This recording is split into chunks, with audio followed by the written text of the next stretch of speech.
Change is to one man the death of a friend, to another the birth of a child.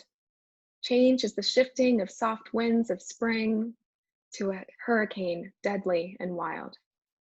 Change is the moving of the hourglass sands. It is the coming of dawn after dark. Change is taking one step at a time, the emotion in each person's heart.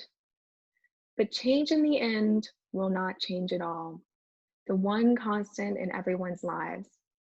Change is the light at the end of the tunnel, the healer who opens our eyes.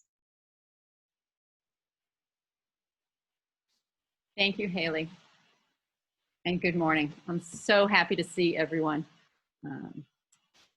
It is a joy to be here this morning.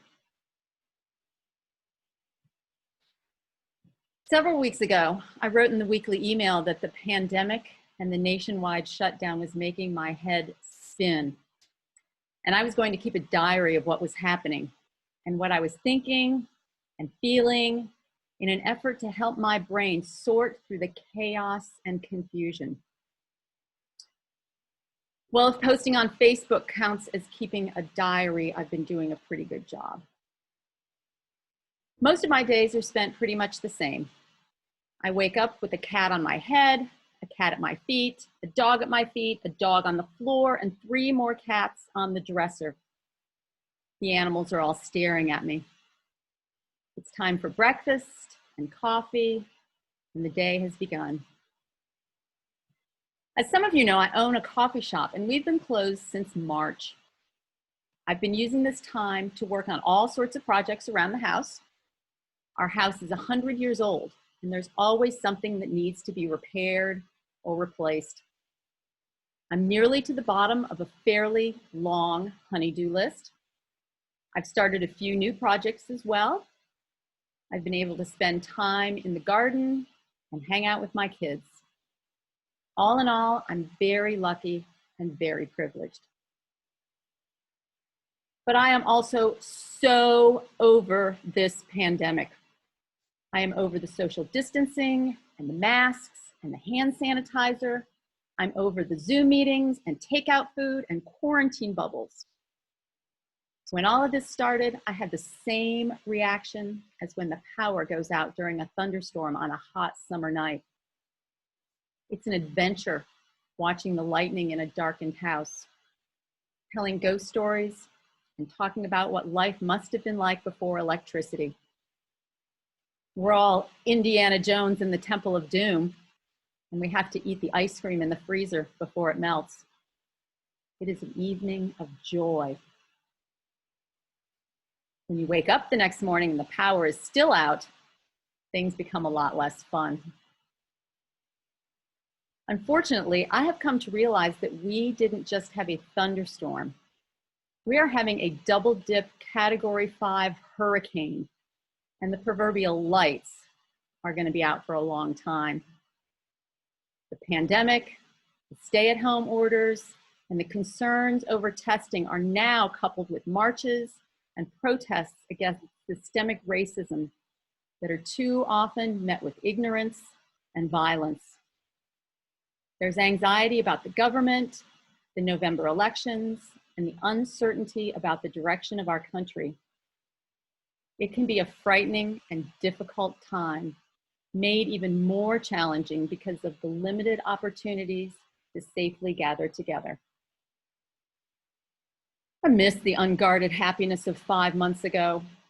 I want church in the sanctuary and happy hour on the patio. I want to serve coffee and soup and go back to greeting people with a hug instead of adjusting my mask and bumping elbows. But none of that is happening, despite the hopeful and extremely naive timeline in my head. And I feel sad. I miss all of you. I'm doing what I can to move things along, but the universe unfolds in her own sweet time, and we must all soldier on as best we can. Of course, if I truly feel overwhelmed or depressed, there's a long list of resources available at TJMC and in our community. In fact, the tech crew will put some information in the chat box right now about those resources.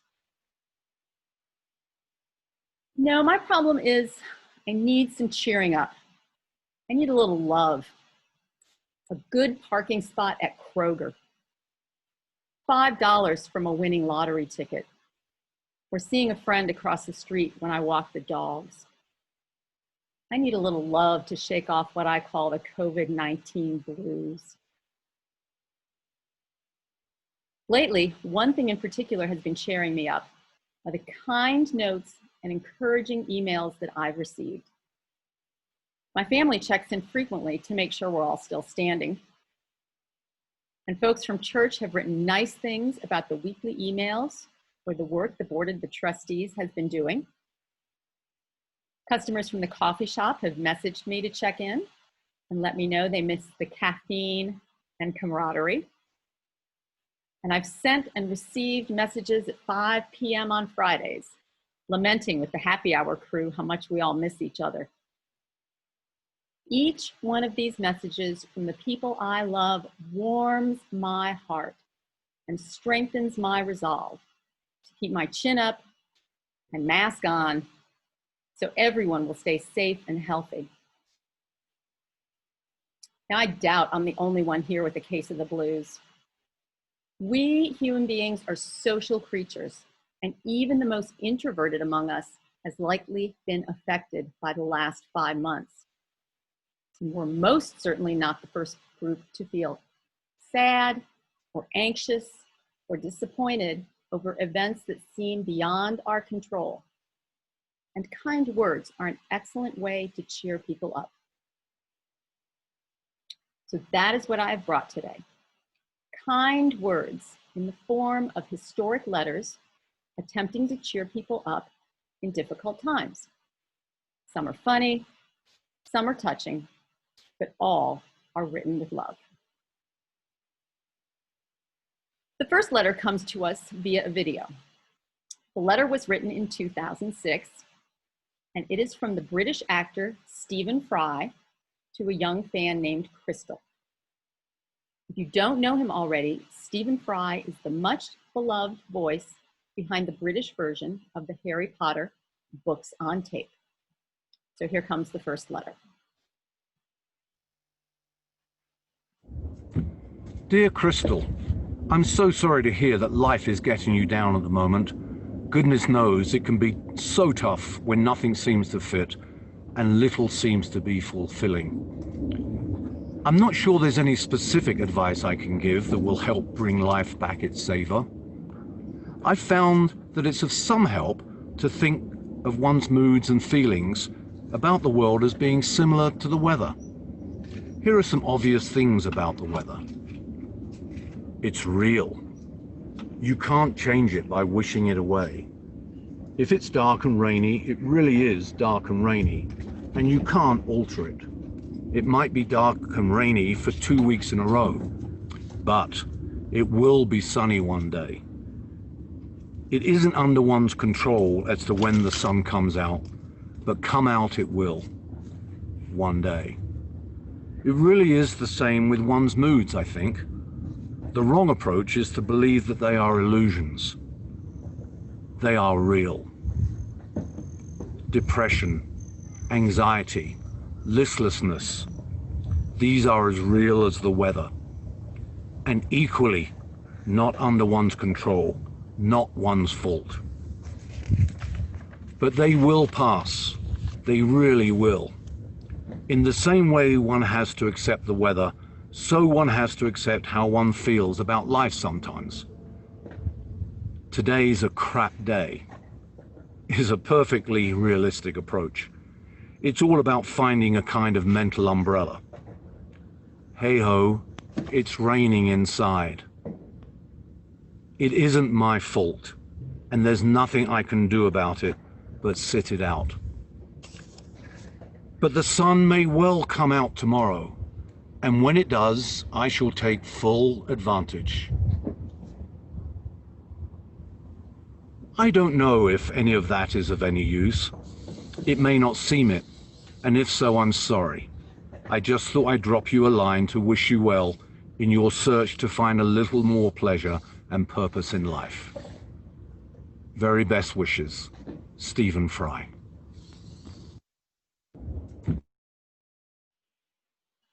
For those of you who didn't recognize that face, that is our own Ian Soul, member of TJMC and former president. Ian now lives out in Oklahoma, and he sends us that video from his vacation in Colorado.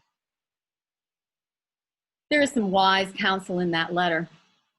There is no denying that these times are hard, and acknowledging our feelings of helplessness and vulnerability opens us up to our own mortality and our attachment to the communities we live in.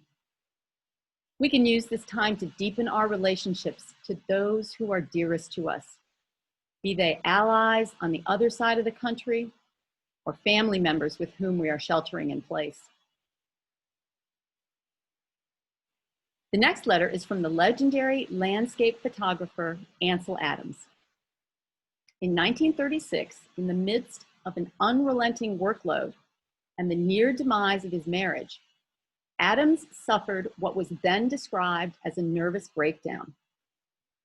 After a stay in hospital, desperately in need of escape, Adams returned to his family to the one place where he could find solace, Yosemite, California. Some months later, as his health returned, he wrote the following letter to his best friend and mentor, Cedric Wright. Dear Cedric, a strange thing happened to me today. I saw a big thundercloud move down over Half Dome. It was so big and clear and brilliant that it made me see many things that were drifting around inside of me. Things that related to those who are loved and those who are real friends. For the first time, I know what love is. Love is a seeking for a way of life, a way that cannot be followed alone. The resonance of all spiritual and physical things. Children are not only flesh and blood. Children may be ideas, thoughts, emotions. The person of the one who is loved is a form composed of a myriad of mirrors, reflecting and illuminating the powers and thoughts and emotions that are within you, and flashing another kind of light from within. No words or deeds may encompass it. I wish the thundercloud had moved over the lake where you live and let loose on you. I could wish you nothing finer. Ansel. There's a sentence in this letter that I had to read several times to completely understand and appreciate.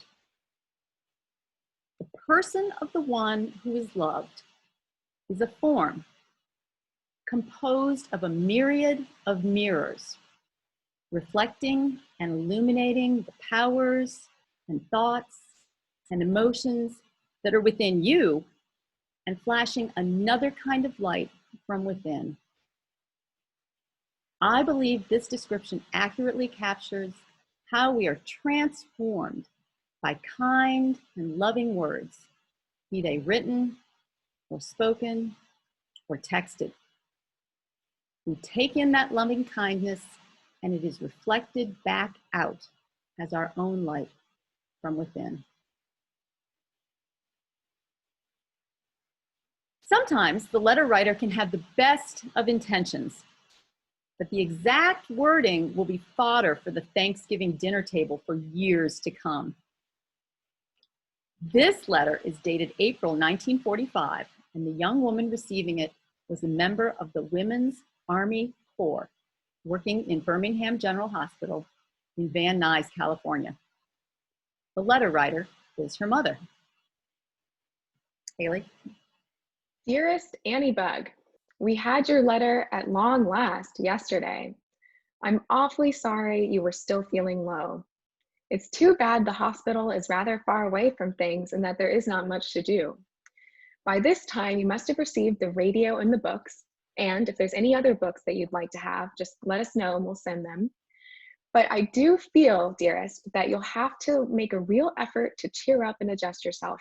This is just one of those situations that you knew ahead of time might arise, and it's too bad. But you will have to try really, really hard to be cheerful. It has to come from the inside, not the outside. You're probably saying to yourself, but Mother doesn't know what it's like here. She doesn't understand. I don't know what the situation is, but I do know you, and I feel you are too smart to let a few externals get you down. Surely you have the resources of the mind and spirit to carry you along. Buck up, honey. It could really be much worse. You maybe can be glad that you aren't off on some dreary Pacific island. We love you lots and hate to have you miserable, but you really must try and not give in to an orgy of self-pity. Lots and lots of love, dear. You know how I love you, even though I have lectured you. How about writing an extra card once in a while, even if there's no news and even if you're in the dumps? Mother. I'm going to guess that the phrases "buck up, honey" and "an orgy of self-pity" will go down in this family's history as an inside joke to carry across generations. Likewise, we are living in a time that will be featured prominently in the history books, and it can be helpful to be circumspect about it. Someday we will all laugh about computers freezing up in the middle of Zoom meetings. The masked solidarity of a rally or a march, and the kindness of strangers handing out water bottles in the sweltering heat. Our beloved and gracious pets enduring copious amounts of attention and miles of extra walks. The final letter I have brought ends with some concrete advice from the famous author Kurt Vonnegut. The year is 2006. The letter is to a group of students at Xavier High School in New York City. The students were given an assignment by their English teacher, Ms. Lockwood, that was to test their persuasive writing skills. They were asked to write to their favorite author and ask him or her to visit the school. Scott? Dear Xavier High School and Ms. Lockwood, I thank you for your friendly letters.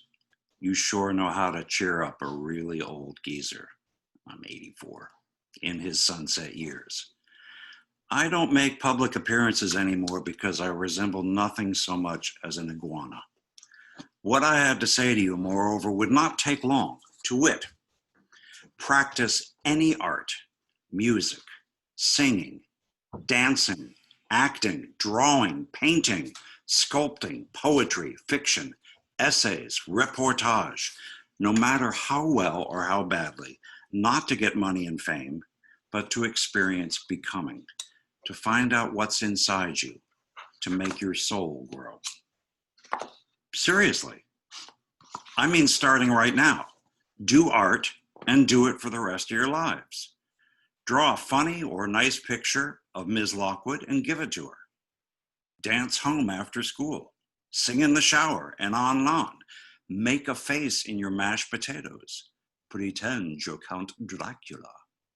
Here's an assignment for tonight, and I hope Ms. Lockwood will flunk you if you don't do it. Write a 6-line poem about anything, but rhymed. No fair tennis without a net. Make it as good as you possibly can, but don't tell anybody what you're doing. Don't show it or recite it to anybody, not even your girlfriend or your parents or whatever, or Miss Lockwood, okay? Tear it up into teeny weeny pieces and discard them into widely separated receptacles. You will find that you have already been gloriously rewarded for your poem. You have experienced becoming, learned a lot more about what's inside you, and you have made your soul grow. God bless you all. Kurt Vonnegut. Make your soul grow. That's what kind words do, no matter if you're writing them or receiving them. Make your soul grow. We breathe in peace, we breathe out love, and it changes us for the better. The warmth and humanity of these letters can open our hearts, calm our fears, and make us stronger for the journey ahead. Comforting words to put trying times into perspective. Every time we read them, we write them, Letters like this can soothe us and bring a bit of joy to lift the fog of the COVID-19 blues. We can't predict the future or know when the virus will pass. The work to tear down systemic racism has barely begun, and conversations around racial and economic injustice must continue for our lifetimes and beyond.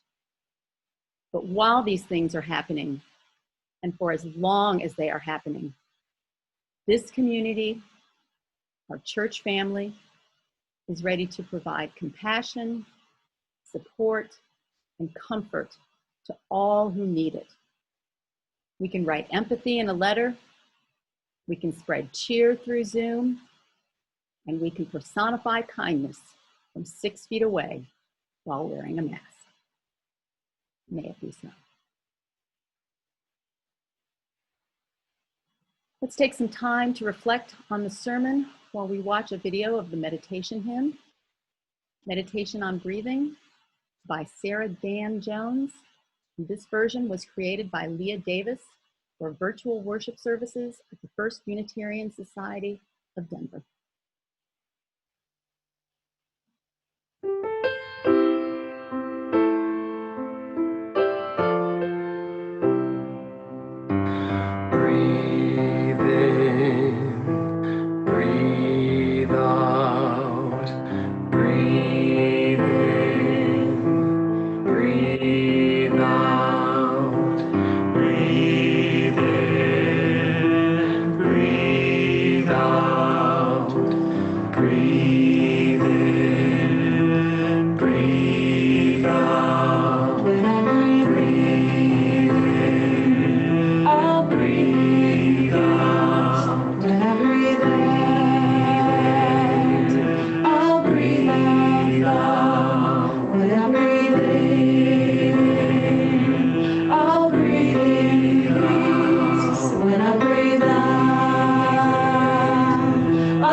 We're now going to transition to Christine for joys and sorrows. Thank you, Hayley. So this is the time in our service when we share joys and sorrows. This is not a time for announcements, but rather for a time when we share the deepest joys and sorrows from our heart of the week or of the recent weeks. And so we have an assortment this morning to share from our community. Matthew Diazio shares with us, He's moving this week. He will be moving to Washington, D.C. This is a joy, although there's some sorrow too. Matthew would love to be able to say a physical goodbye to all of us in person. And so that's sad that we can't be together. But he is happy to be still able to stay connected to TJMC through Zoom services, since his current circumstances mean it'll be hard for him to establish himself in a new faith community in DC for a while. So their loss is our gain. And we're also really, really thrilled that Matthew's making time to serve on the name change task force, even though he's in the midst of this new job and a big move. So sharing Matthew's joy and thank you as well. We have a sorrow that Shirley Paul shared with us this morning. Many of you will remember our wonderful intern minister from the 1990s and Shirley's dear friend, the Reverend Judy Wells. Judy is very ill with cancer. Shirley has asked us all to hold Judy in our hearts and to please pray for her and her family. We have a sorrow from our community. Dee Plunkett died on July 23rd at Linden House. The family would like to have an in-person memorial next year when that is safe. Alex shared with us, Reverend Alex shared with us that we remember Dee's gracious and joyful spirit, how generous she was with her piano playing and her sweet gifts to the church. Alex remembered how she used to organize a spiritual gathering in her tiny, indeed, Dee would organize this in her tiny little apartment in Branchlands. And as Reverend Alex said, she remembers how much Dee loved to create beauty wherever she was. In her college years, Dee studied world religions and always had a very broad sense of the spiritual. Condolence cards for Dee can be sent to her daughter, Cordelia Wilson, and I'll go ahead and put that address in the chat box in just a moment. So those of you who want to send a note to Cordelia, Dee's 3 children are Cordelia, Walter, and Ted. And so we love and remember Dee and our deepest sympathies to her children, Cordelia, Walter, and Ted. We have another sorrow to share, and we are so sorry to say that last week Donna Redmond lost her nephew, Jason. He was Donna's baby brother's oldest child, and like his father and grandfather, Jason was a wonderful musician. Jason was loved by his large family and his many, many friends. His passing leaves a large hole in their hearts. So we are holding Donna in our community's embrace, in our congregation's embrace this morning as we remember Jason, and we send our prayers and our thoughts to Donna and to the whole family. So lots of love to you, Donna. We have a wonderful, hopeful joy to share from Deborah Hargrader. Deborah's cousin John, who some of you will remember, Deborah shared with us that her cousin John tested positive for COVID 6 weeks ago. He is out of the ICU, he's off the ventilator, and he is headed into rehab for the long road of recovery. I'm getting goosebumps just saying those words out loud. Deborah, please share all of our great happiness with your cousin and our gentle and strong wishes for his hard work of recovery. And then, give me just a moment. Yeah, okay. Last but not least, we have a joy to share from Kathy Lauder. Kathy Lauder's joy this week is being a member of this church. Kathy says, Alex's letter in the weekly email was wonderfully supportive. The FIFI activities, the intergenerational faith development activities that one can subscribe to and learn more about in the church email if you're not familiar with FIFI activities. They have been an opportunity to play and reflect. Kathy says, I'm participating in the RE class about racial justice and white privilege, and she thanks Linda and Diane. That's provided an opportunity for personal growth and learning. She received a letter from her Fifi pen pal, which made her smile. She made food for the homeless, which provided an opportunity to feel that she's doing something to help our community. She misses everyone, And she's so grateful to find these ways to stay connected. So she said, thank you to everyone who's keeping this vibrant community alive and well. And then she wrote, 3-hour board meeting. Thank you, everyone. So let's join with Kathy in extending that thanks to everyone who is here with us in worship. Your presence here is a gift. And thank you to our church leaders and ministers and volunteers for your dedication. There are always joys and sorrows that don't get shared in this format. And so I'm going to light a candle now just to honor and recognize those joys and sorrows which feel too big to share, too small. Oh, wait, and I'm realizing that I skipped one. Thankfully, my brain is working this week. Every once in a while, I will skip one. So I'm going to put this aside for just a second while I go back and find the one that I missed. How many did I miss? Only one. Thank you. Isn't it good to know that we're all human and nothing goes perfectly? How could I forget this one?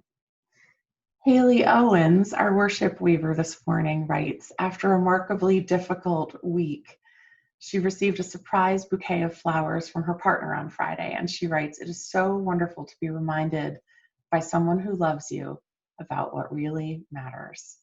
She writes, I really needed his reminder to break out of this trance and find my way back to myself. This is a joy and gratitude for Rakitha and the communities that hold me. And that is a perfect way to end our joys and sorrows, along with the candle that glows for the ones which really did get either forgotten, that someone didn't remember to enter it into the spreadsheet this week, or they just didn't feel comfortable to say it out loud. Wherever those joys and sorrows are in your heart, we are holding them with you, and we look forward to hearing your stories. It really does bring us closer together as a community. Amen and blessed be.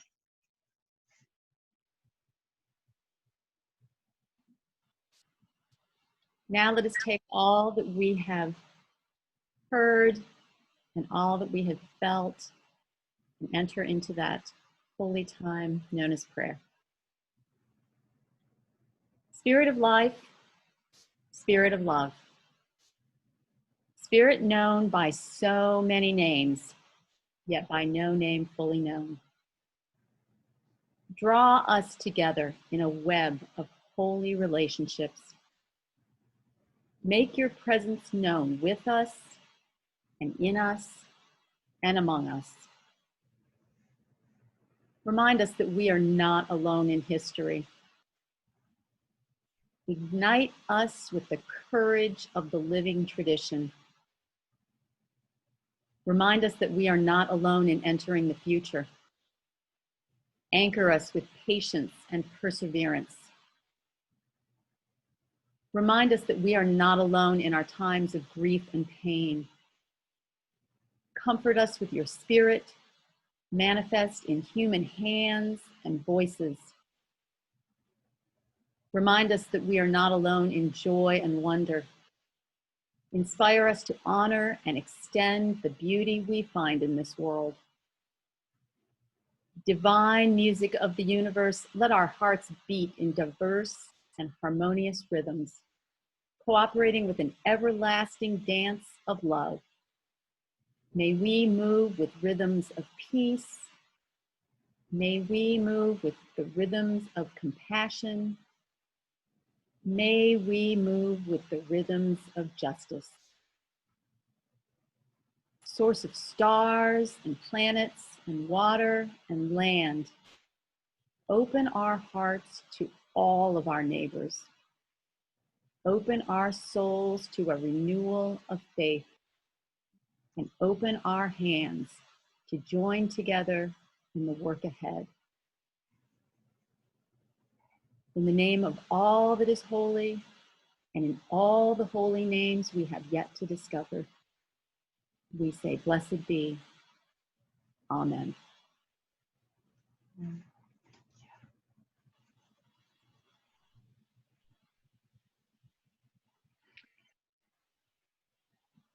Before offering today, I want to make sure that you know the many people who have touched the church this summer. Let's watch this video about the faith development program that Christine just mentioned. It's called Faith, Education, Exploration, and Fun, Including Everyone. For short, we call it FIFI. Let's listen to Caroline Hines as she shares more, and then we'll listen to Scott DeVoe perform Schumann's Entrance into the Forest. In normal years when our building is open, RE consists of just making sure the church is fun for the children who participate.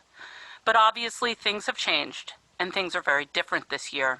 So our faith development staff, Leah Derlin-Jones and Caroline Hines, designed a program called Faith, Education, Exploration, and Fun, Including Everyone. For short, we call it Fifi, and we have a cute little mascot, a stuffed animal named Fifi.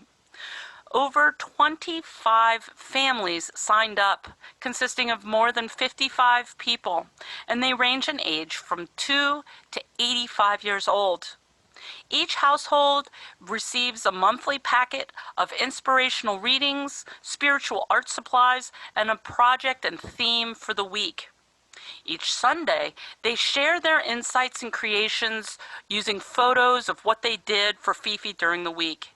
This video will show you some of the ways our congregation members have expressed the themes of each week: safe space, the interdependent web of life, and friendship. One week, we invited stuffed animals to have a sleepover at the church, after a period of quarantine, of course. Enjoy these photos and enjoy the ways that we are still having fun with our friends at church. We're just including everyone now.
In normal years when our building is open,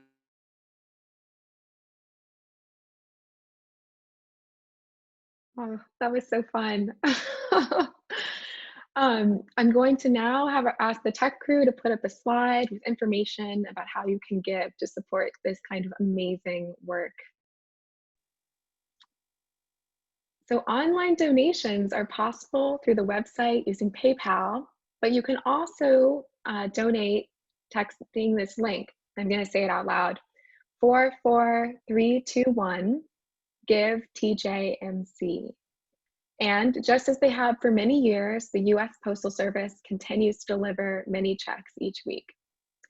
So we encourage you to make an offering to support this kind of creative work that uplifts our youth, our elders, connects families across miles. One week they wrote letters to each other. Another week they made the sidewalk art that we saw. to spread good news to their neighbors. And there are 2 families in the summer religious education program that found our congregation after we closed and began having services online. No doubt that the work of this congregation touches people. Our closing music today ties together the messages of our service. Love Will Guide Us Through the Hard Night by Sally Rogers. The singer is Reverend Dr. Glenn Thomas Rideout, the First UU Congregation of Ann Arbor.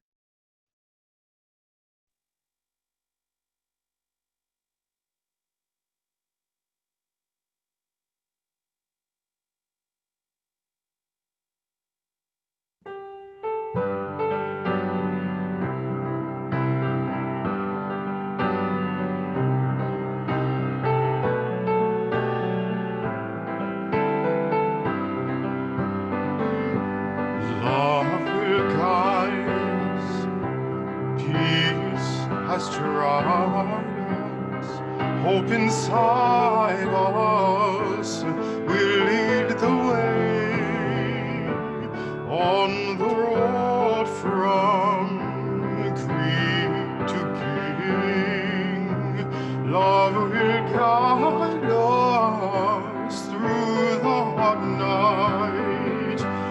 If you cannot sing like angels, if you cannot speak before thousands, you can give from deep within you.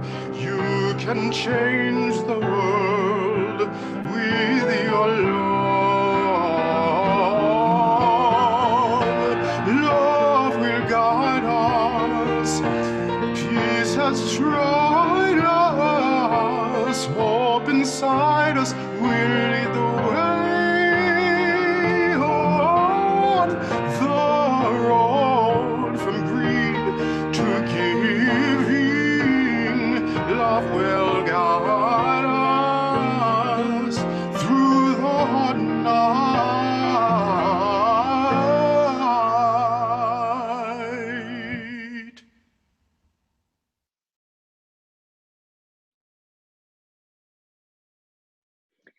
It has been wonderful to be together. Please invite others to join us for worship each week so that this time can be a source of hope and strength throughout the world. Sharing your experience with a friend, family member, coworker, or neighbor about how our online services or social hour is serving you could be the insight they need right now. May our church be inclusive and a place for hope.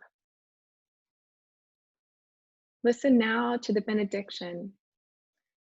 Go out into the world in peace. Have courage. Hold on to what is good. Return no person evil for evil. Strengthen the faint-hearted. Support the weak. Help the suffering and honor all persons. It is finished in beauty. Return often to let your cup be refilled. The chalice is extinguished, but the flame of hope, truth, and love goes with us.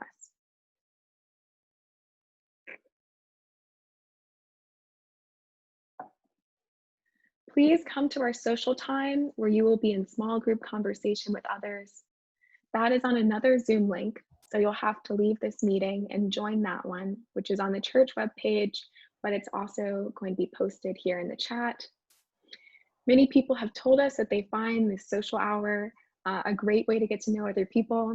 It has been really meaningful to me, and I thank all the facilitators and people who've been in wonderful conversations with me. It's been wonderful. So I hope that for those of you who haven't done this yet,